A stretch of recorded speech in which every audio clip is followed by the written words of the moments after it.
자, 저희는 알기 쉬운 생활법령 시작해 보도록 할게요. 자, 최근 베트남 이주 여성의 가정폭력 영상이 공개되면서 다문화 가족의 폭력 문제와 체류 문제 다시 화두가 되고 있습니다. 그래서 알기 쉬운 생활법령에서는 이 다문화 가족에 대해서 자세히 좀 짚어보도록 하겠습니다. 자, 오늘 그 첫 번째 다문화 가족의 성립 절차와 체류에 대해서 이야기를 나눠볼 텐데요. 자, 두 분 혹시 주변에 다문화 가족 있으십니까? 이 변호사님 어떠세요? 예, 저는 제 절친한 친구가 네. 베트남 여성과 결혼해서 한 10여 년 이상 살고 있습니다. 아주 행복하게 잘 예, 살고 근데 아주 잘 계시는군요. 살고 있고요. 예. 특히나 부러운 것은 그 아이들이 네. 베트남어와 한국어를 자유자재로 구사하니까 그것만 갖고도 살아가는데 큰 힘이 될 것 같아서 그러니까요. 상당히 부럽습니다. 예. 그렇군요. 자, 그렇다면 김보람 변호사님 주변에 좀 있으세요? 어떠십니까? 친척분들 중에도 계시고 요새 확실히 그래요? 예, 다문화 가정이 늘어난 걸 많이 이제 느끼게 되는데요. 네. 또 이제 법률 상담을 해보면 음. 실제 다문화 가정에 이제 뭐 우리나라 분이거나 아니면은 이제 외국 분이거나 네. 당사자분들이 오셔서 상담하시는 경우도 굉장히 많이 늘었습니다. 특히 이제 뭐 저한테 오시는 분들은 대부분 뭐 이혼이나 아이들 예. 양육권이나 뭐 이런 문제들로 오시기도 하고요. 이제 보통은 이런 경우에는 국내 체류나 뭐 비자 문제까지 연결돼서 이제 네. 상담 오시는 분들이 많이 늘었습니다. 그러니까요. 주변에서도 굉장히 많은 것 같습니다. 제 지인들 중에서도 뭐 친구들이나 동생들 중에도 뭐 국제 결혼하는 친구들 다문화 가정 굉장히 많이 늘어나고 있는 걸로 저도 그렇게 느끼고 있는데 일단 다문화 가족이 늘고 있다는 내용 어제 오늘의 이야기는 아닌 것 같습니다. 과거보다 굉장히 많이 늘어나고 있다 정도만 우리가 느끼고 있는데 실제 어느 정도로 늘어나고 있는 추세인지 좀 설명을 부탁드릴게요. 예, 이 국제 결혼은 최근 3년간 증가 추세에 있는데요. 네. 특히 지난해의 경우를 보면 국제 결혼 건수가 13년 만에 최대 증가폭을 기록하기도 했다는데요. 예. 매년 혼인 건수 최저치를 경신하며 비혼이 대세라는 말이 나오는 상황이지만 네. 국제 결혼만큼은 정반대로 가고 있는 셈입니다. 그렇군요. 예, 통계청 자료를 보면 국제 결혼 건수는 최근 3년간 2016년 2만 591건, 2017년 2만 835건, 2018년 2만 2,698건으로 집계됐는데요. 네. 특히 2018년에는 전년 대비 8.9% 증가하면서 13년 만에 최대 증가폭을 기록했습니다. 우리나라 국제 결혼 건수는 매년 전체 혼인의 7에서 10% 수준인데요. 네. 지난해의 경우 전체 혼인 가운데 국제 결혼의 비율은 8.8%에 달했습니다. 배우자 성비를 기준으로 보면 한국 남성이 네. 외국 여성과 하는 경우가 많은데요. 작년 국제 결혼 10건 중 7건이 한국인 남성과 외국인 여성의 혼인이었다고 합니다. 그렇군요. 예. 배우자 국적을 좀 살펴보니까 아까 그래프 동그랗게 있었는데 베트남이 1위였고 중국이 2위, 또 미국이 3위였습니다. 이렇게 외국인이 한국인과 결혼을 하게 되면 법적으로 좀 어떻게 정리되는지 좀 알아보고 싶은데요. 네, 외국인이 한국인과 결혼하게 되면 이제 배우자의 지위를 가지게 되는데요. 네. 만약 국내에서 결혼을 하게 되었다면 기존에 이제 국내 체류 자격을 가지고 있었던 어떤 형태가 있었을 텐데 네. 혼인을 하게 되면 이제 한국인의 배우자에게 주어지는 체류 자격인 결혼 이민 F6의 자격으로 변경 신청을 할 수 있고요. 예. 외국에서 혼인을 해서 들어오는 경우에는 바로 결혼 이민 자격 비자로 이제 입국을 하시게 되기 때문에 네. 국내 들어와서 별도로 다시 뭐 변경 신청하시거나 하실 필요는 없습니다. 네. 구체적으로 결혼 이민 자격은 출입국 관리법 시행령이 별도로 정하고 있는데요. 이제 그 경우들을 좀 세분화해서 설명을 드리면 네. 한국인의 배우자 그리고 한국인과 혼인 관계에서 출생한 자녀를 양육하고 있는 부 또는 모. 근데 이때 혼인이라는 것이 법률론뿐만 아니라 네. 사실상 그러니까 사실혼도 포함을 하고 있는 개념이고요. 예. 그리고 한국인의 배우자와 그 혼인을 해서 체류하던 중에 그 배우자의 사망이나 실종 그리고 또 그밖에 본인에게 책임이 없는 사유로 네. 정상적인 혼인 관계를 유지할 수 없는 경우에는 혼인 관계가 해소됐다 하더라도 결혼 이민 자격을 유지할 수 있습니다. 그렇군요.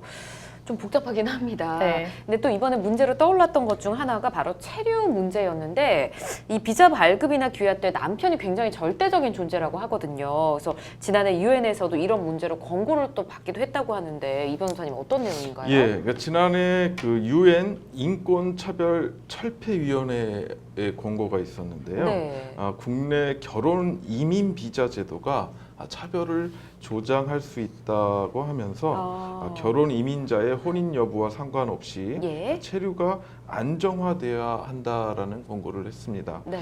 그 이유를 보면 이 한국에 정착한 결혼 이주 여성의 결혼 이민 비자 발급이 예. 한국인 배우자, 자녀, 배우자의 가족 등 가부장제 구성 요소에 종속된 것이 원인이라고 할 수 있습니다. 네. 그리고 그 실제 결혼 귀화를 살펴보면 이게 짧게는 10개월에서 길게는 18개월이 걸리는데요. 네. 이 뭐 혼인관계 유지나 미성년 자녀 양육, 신청일 등에 따라서 신청 기간이 달라지게 됩니다. 이 심사 기간에 심사 기간 중에 네. 불화가 일어나면 심사에 불이익이 생길 수 있기 때문에 네. 남편의 학대를 참는 경우가 있다고 하고요. 남편의 학대를 견디지 못하고 가출을 하는 경우에 예. 귀화가 안 되는 경우도 있다고 합니다. 그러니까요. 예. 물론 심사 기간을 단축할 수 있는 방법도 있는데요. 네. 사회 통합 프로그램을 이수하면 심사 기간을 6개월로 단축할 수 있고요. 네. 근데 사실상 이 최대 485시간을 들어야 하기 때문에 이 생계를 책임지지 않는 사람만 수강이 가능한 문제가 있습니다. 굉장히 기네요. 예. 그렇군요. 알겠습니다. 근데 저희가 또 법률 상담 진행하면서 저희 상담으로도 이주 여성이 집을 나가서 어떻게 하면 좋을까라고 상담 요청하셨던 분들이 꽤 계셨거든요. 이주 여성이 가출을 하게 되면 그 여성분 체류에는 좀 문제가 없습니까? 문제가 생길 수 있는데 그렇죠. 인류적으로 가출을 하게 됐다고 해서 예. 당장 체류를 못하게 되고 추방당하게 되고 이렇지는 않습니다. 이제 그 배우자의 일방적인 요청이나 이런 것들로 인해서 체류가 불안정해지는 부분들을 좀 방지하기 위해서 네. 아까 말씀드렸던 대로 어떤 본인의 책임 없는 사유로 정상적인 혼인 관계를 유지할 수 없어서 뭐 이혼을 하게 되거나 가출하게 되거나 이런 문제가 생겼을 때는 네. 그래도 그 결혼 관련해서 이민 유작 비자가 유지될 수 있도록 규정을 하고 있거든요. 네. 그래서 뭐 가출했다고 해서 바로 뭐 추방당한다기보다는 네. 사안에 따라서 조금 달라질 수 있을 것 같습니다. 그렇군요. 사안에 따라서 또 달라진다. 자, 여러 가지 가정 내 문제로 이혼을 하는 경우도 있을 겁니다. 이혼을 하게 되면 체류가 좀 어려워지지 않을까 싶습니다만 이혼은 체류 문제는 또 어떻게 되는지 짚어볼까요? 예, 이 결혼 이주 여성이 이혼한 뒤에 예. 국내 체류를 원하면 현실적으로 재판 이혼을 해야 하는데요. 그런가요? 예, 외국인 배우자는 네. 국내에서 한국인과 정상적인 혼인 생활 중 자신에게 책임 없는 사유로 이혼한 사람임을 네. 객관적인 자료를 통해 입증하는 경우에만 체류 자격 연장 허가를 받을 수 있습니다. 어렵네요. 예, 그러니까 결국은 재판을 통해서 나 때문이 아니라 네. 배우자 때문에 이혼을 하게 됐다라는 사실을 인정을 받아야 그러니까요. 되는데요. 네. 이 점이 좀 문제가 되고 있습니다.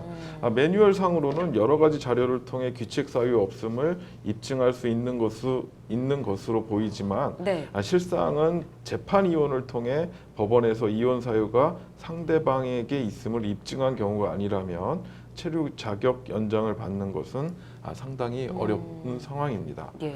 지난 10월 대법원은 이제 이런 문제를 인식하고서 예. 이 한국인 배우자의 귀책 사유로 정상적인 혼인 관계를 유지할 수 없게 된 외국인에 대해서 인도적 측면에서 체류를 허용한다라고 밝히기는 했습니다.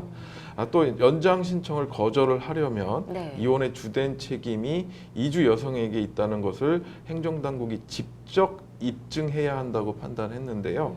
이주 여성들은 한국의 제도와 문화를 잘 이해하지 못하고 폭행을 당해서 예. 확실한 증거를 수집하지 못한 채 가출하는 경우가 많다는 것을 감안한 방편이라고 볼 수 있습니다. 그렇군요. 예. 알겠습니다. 자, 이번에 가정폭력을 당한 베트남 이주 여성은 한국에 들어온 지는 한 달 정도 됐다고 하네요.